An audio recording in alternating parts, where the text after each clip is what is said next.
Have you taken a hard look at how often you use social media? How often you check your phone for the sake of checking your phone? How often you're just looking at the same 4 or 5 friends posting the same 3 or 4 statuses over and over until something new pops up, waiting for that next post, waiting for that next like, that next comment. I took a hard look at that and I decided that I wasn't happy with how often I was doing it. So I decided for the month of January this year to abstain from social media altogether. I decided to go ahead, delete all the apps off my phone. I decided to clear my browsing history off my computer just for the sake of doing it, so that way I had zero temptation to try and go back to using those apps for the entire month of January. And it wasn't super easy. It was actually rather annoying. So the first few days and probably about the first week or so, it was tough because I would just constantly grab my phone and just keep on trying to scroll through it, just flipping through, trying to see if I could find something new to satisfy that dopamine hit that I was looking for, something to just show me what was new, just anything.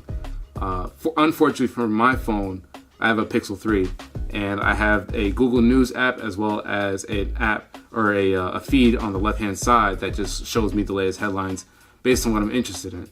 I didn't always click on them, but it satisfied that itch. But even though it satisfied that itch for just trying to give me something new to look at, I also became much more aware that I was trying to do that.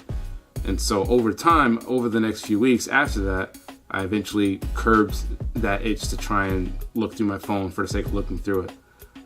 I tried not to be in it as much, especially when I'm at work or when I'm trying to get a project done, just because it was robbing time away from those tasks.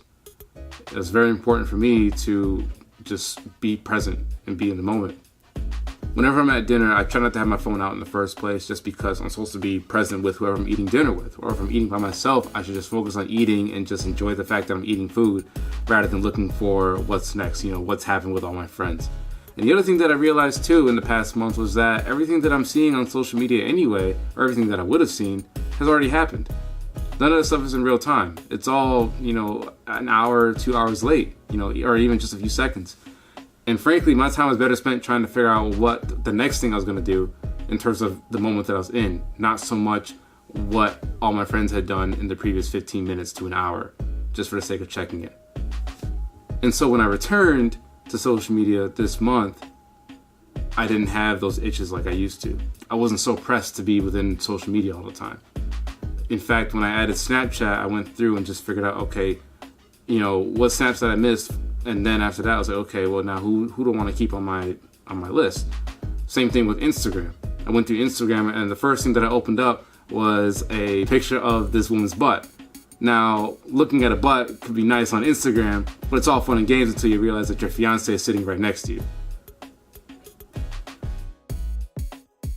And so I went ahead and just unfollowed any pages that were not helpful to me. Anything that wasn't really about what I'm trying to do this year, about how I wanted to shape my life, I decided to just get rid of it. Any meme pages, anything that really wasn't that useful to me, I just kind of unfollowed it and just kind of let it go out of my life.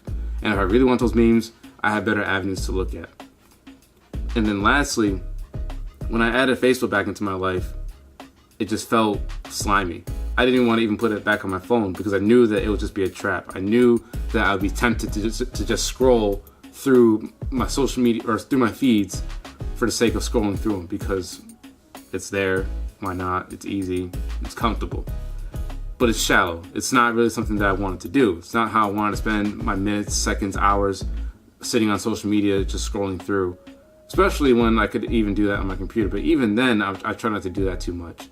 I try to spend more time on my computer doing things deliberately, whether that be deliberately playing games, deliberately interacting with my friends through either using Messenger or other means. But I try not to spend time just scrolling through Facebook for the sake of scrolling.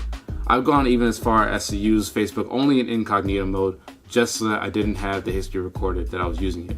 And even when I did use Facebook, I try to keep it to no more than 15 minutes at a time, if at all. Because if I stayed on there for longer than 15 minutes will become an hour becomes 2, and before you know it, my whole night is gone, and I got nothing done. And so my plan going forward for the rest of this year and beyond is I want to use social media in the proper ways. I want to use it to reconnect with my friends, but I don't want to post things and share things that really aren't valuable. I don't want to give my friends a video of me looking at the fireworks on 4th of July because, frankly, first of all, fireworks are not any better on your phone. In fact, they're probably worse in your phone versus your own eyes. I personally love the fireworks. I think it's a great example because there's nothing quite like being present when the fireworks are going off, whether that be on the 4th of July or at the end of a ball game, whatever you're looking at, whatever you're watching, the fireworks are meant to be experienced in person. My friends will get no value watching my fireworks through their phone. Doesn't make sense. And so I hope that you can take this message and apply it to your own life. Really think about how often you use your social media, how often you want to use social media, what do you want to get out of social media, and just take a hard look at it. Just figure out, hey, this really isn't what I want to do. In a perfect world, I'd like to be off social media. I'm not quite ready yet, but I think it's coming soon.